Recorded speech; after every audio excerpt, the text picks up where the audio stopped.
Les portes sont définitivement fermées depuis ce matin.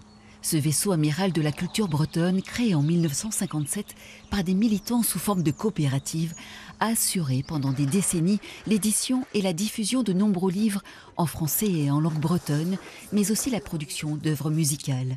Les deux offres de reprise n'ont pas été validées par le tribunal. Pour les salariés, c'est un immense gâchis. On était très confiants des deux offres, surtout de l'œuvre du diffuseur Pollen, qui s'était engagé à nous reprendre et à réinvestir à travers nos éditions et à collaborer avec les principaux diffusés, enfin, l'ensemble des diffusés par Cobray pour ceux qui auraient voulu continuer l'aventure avec Pollen. Ça n'a pas abouti au niveau du tribunal. Cobray connaissait des remous depuis 5 ans. L'après-Covid et un contexte difficile pour l'industrie du livre ont eu raison de l'entreprise. Des difficultés qui ont retenti sur les maisons d'édition comme Skolvreis, qui lui confiait la diffusion de ses ouvrages. L'été dernier, Cobray n'a pas pu lui régler les recettes des ventes. Skolvreis s'est alors tourné vers un autre diffuseur, Palémon, à Quimper.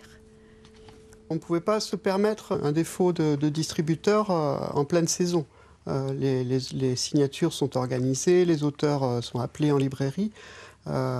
C'est capital pour le commerce, pour la vente de livres.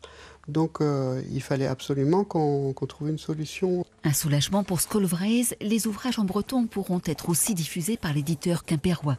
Mais l'inquiétude demeure pour des maisons d'édition moins connues. J'espère que les petits éditeurs que Cobray diffusait trouveront leur place malgré tout, parce que sinon ça va être absolument catastrophique pour un certain nombre d'entre eux, qui ont perdu des recettes également. Pour la langue bretonne, c'est un marché qui est étroit, mais c'est un marché qui est essentiel, c'est vraiment notre identité.